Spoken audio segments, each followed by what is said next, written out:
All successful traders, they have a trading daily routine.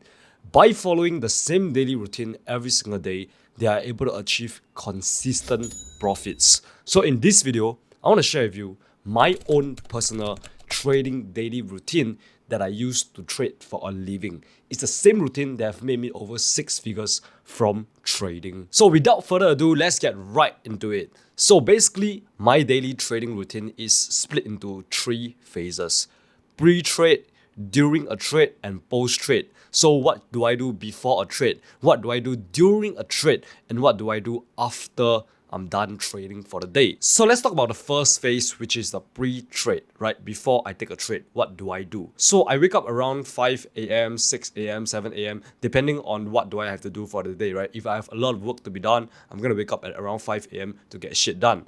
But let's say I don't have a lot of work to be done, I just need to wake up at 7 a.m. So when I wake up at around 7 a.m., I do not look at charts, all right? I do not like looking at charts in the morning because I find that I only like to trade during the London session. So during the entire morning is the Asian session for Singapore timing. So I will only trade after lunch. So lunch is around 12 p.m. for me, and I will usually have a lunch for about an hour. And then at 1 p.m., that is when I will go on to my charts to start marking up my key levels and to start setting my charts up for success. Do note that I have not started trading yet, right? Right now is where I'm still analyzing the charts to see what price is gonna do over the next few hours, right? Just to set up my charts, the key levels, trend lines, watch out for the candlestick patterns, chart patterns, market structure. All of these things is what I do to help to prime my mind for success, prime my charts for success. So in Singapore, the London session opens around 2 p.m. to 3 p.m. Singapore time,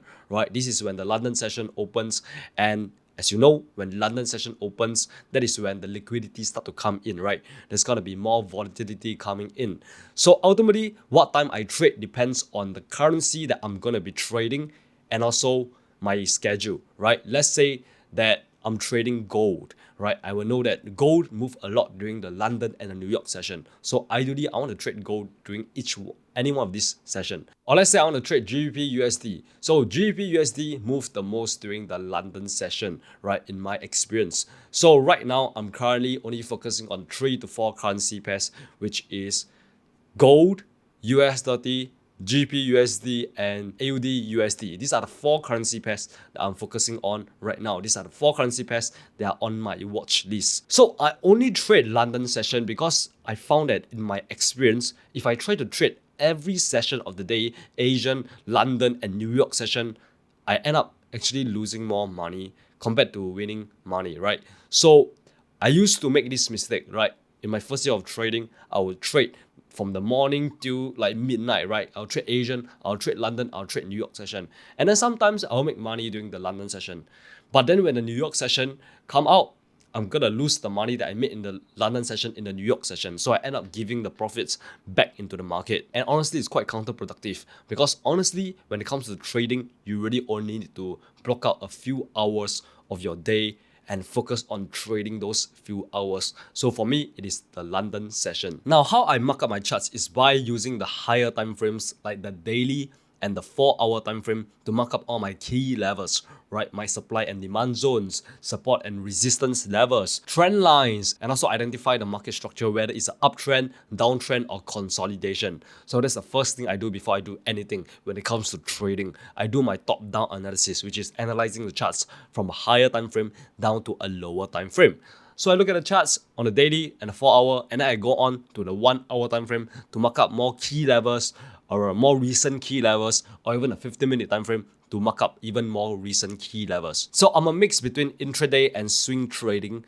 I would like to enter the trade on the 15-minute time frame or even the 1-hour time frame, right? These are the 2 time frames that I love to use to look for my sniper entries. I will only go down to the 5-minute time frame if I am scalping, but most of the time I'm not scalping, so I'm gonna be staying on these 4 time frames, which is the daily, the 4-hour, and the 1-hour, and the 15-minute time frame. These 4 are my favorite time frames to trade on. So another thing that I like to do is to look out for any upcoming news during the week on Forex Factory.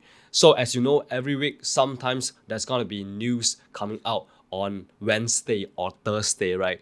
So what I like to do is to go on to Forex Factory on either the Sunday or the Monday of the week, and then look out for what are the upcoming news that is coming out for the week. The high impact news, the red folder news that is coming out. Let's say that I went on to Forex Factory and I saw that there is a high impact news coming out on around 9 p.m. Singapore timing.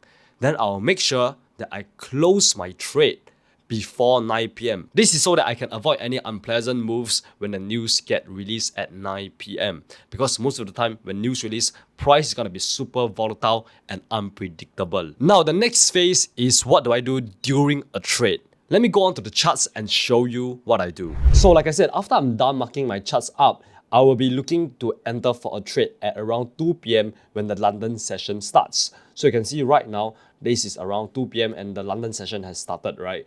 So what I like to do is to look out for what price is doing at the key levels. And right now, price is currently at this key level and I can start seeing price kind of rejecting this key level right here. You can see this is a very strong supply zone, because if you look towards the left, the last time price was up here, it got pushed all the way down. Like there was a huge push, a lot of sellers pushing the price down.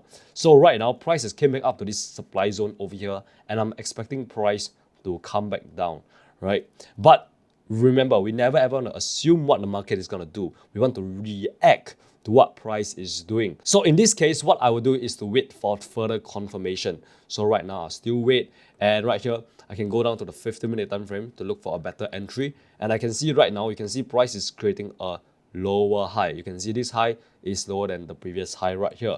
So this is quite a good sign that tells us that, you know what, this little uptrend market structure is like kind of breaking. So I can draw like a little uptrend market structure right here.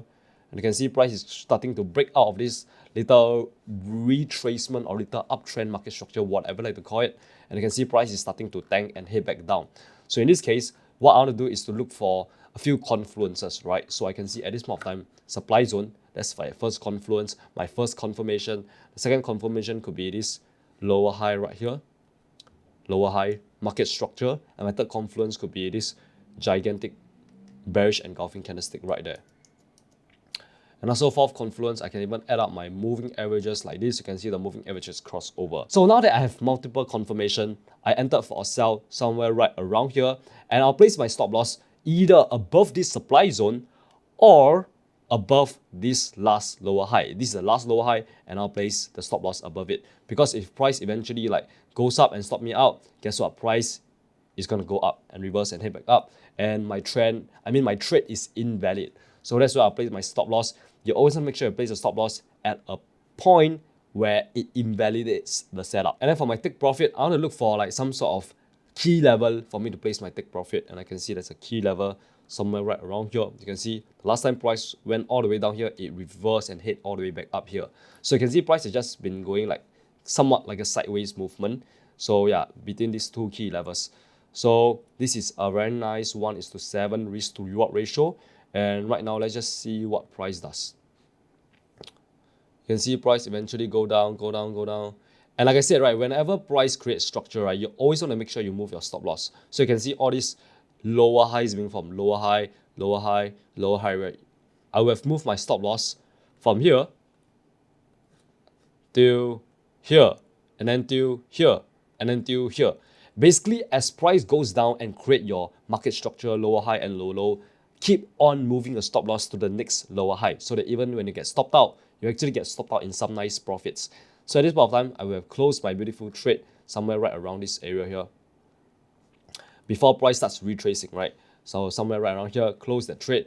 It was a very, very nice trade right here. Now, here's another example. You can see right here, we have a beautiful demand zone, because over here, whenever price gets down here, always go back up.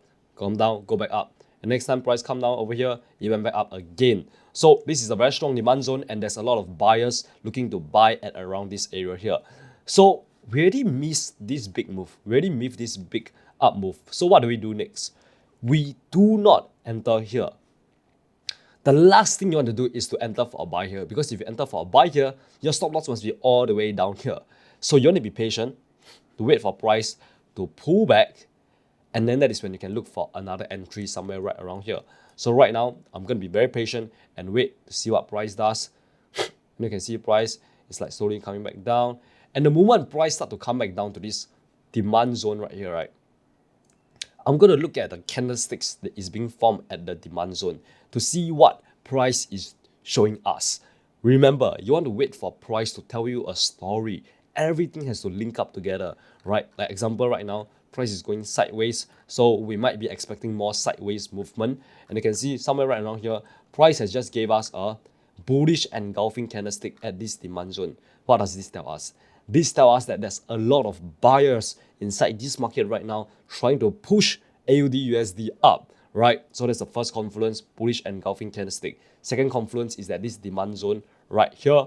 And then the third confluence could be, like I said, some sort of moving average crossover or even some sort of market structure. And then in this case, I could even draw my Fibonacci from here all the way here. You can see prices came back down to this 78.6 level and it could potentially go up to this negative 27 extension level. So the third confluence could even be the Fibonacci extension or rather the Fibonacci retracement too. So at this point of time, I will have entered for a buy position somewhere right around here, place my stop loss below this little demand zone and place my take profit at this key level right here. Because there's somewhat like a resistance level somewhere right around here. Because the last time price came all the way back up here, it reverses and head back down. So this is how I will have entered for this beautiful trade. And as you can see, price start going up and just going sideways for quite long and ultimately hit our take profit like somewhere right around here. You can see this trade is more of like a swing trade already. And for me, I'm a mix between intraday trader and a swing trader. So that is pretty fine for me, right? Ultimately, price still hit my take profit after, I would say like 1 day or so. After 1 day, price has finally hit my take profit. And this is okay for me because I'm a mix between intraday and a swing trader. That means I will hold a trade overnight and sometimes I'll even hold a trade for a few days or even a few weeks. Now, after you are done trading for the day, what do you do now? Now, let's move on to the next phase, which is the post-trade phase. This is where you decide what to do after you're done trading for the day. And what you do in this phase is as important as what you do before you trade and during a trade, right? All these three phases, they are equally important. As long as you lack one of them, you do not do one of them, your trading will suffer a lot. So after you're done trading for the day, what you need to do is to record down your trades. How you can record down your trades is by screenshotting the trade setups that you took on the day itself and then like go through it, see what went wrong, what went right, what is the one key lesson that you can learn from it. And another thing you could do is even screen record. I read this book called One Good Trade by Mike Bellafiore, which is like a very successful trader, and he talk about how his hedge fund or prop firm company actually records down their trades, right? All their traders, all their professional traders inside the company, what they do after they are done trading for the day is that they will record down the trade that they took and then try to like figure out what went wrong and what went correctly. And this really helped them understand their own mistakes from like a third person view and allow them to like learn more about themselves and how they trade so that they can become a better trader and what areas to improve on. Another thing that I like to do is to journal down my trades. So I'll basically write down what went wrong today if I lost money, and if I win money, what went correctly today, what did I do right that I should continue doing. And after writing down the mistakes that I committed for the day, I'll write down a solution to that mistake so that it can prevent myself from committing the same mistake again next time. And honestly, you just need about 30 minutes to 1 hour to do this step. So after you're done trading for the day, just dedicate 1 hour or even 30 minutes to just like journal down your trades, screenshot your trade setups, just go through your trades for the day. And if you're super enthusiastic about trading, you can even backtest your trading strategy after you're done trading. Just go bar replay on TradingView, just go backtest that trading strategy to see whether it works or not. And if not, you can change up and use a different trading strategy. But with that said, you should not be changing a trading strategy every 5 minutes. Every day you change one new trading strategy. All right. What you want to do instead is to go experiment and backtest different trading strategies and find one that works for you the most. It could be price action, it could be smart money, it could be using MACD, RSI, whatever trading strategy it is. Find one that works for you the most and stick to that one trading strategy and master that one trading strategy. Because the last thing you want to do is to be jack of all trades, but master of none. So this is kind of like the complete process on how I trade every single day and how I trade for a living. I hope that this guide has allowed you to gain a better clarity on how you can trade for a living. Because I know that a lot of you guys want to become full-time traders, but you do not know where to start. By following this daily trading routine, I can assure you that you're going to become a better trader every single day, and you're going to become one step closer to becoming a consistently profitable trader. Like this video if this video has helped you guys out, and hit on that subscribe button because we post weekly trading videos like this filled with gems, valuable information for free every single week. And if you want to learn more about how I trade my own trading strategy, you can check out this video right here. And remember, you are just one trade away. Mwah.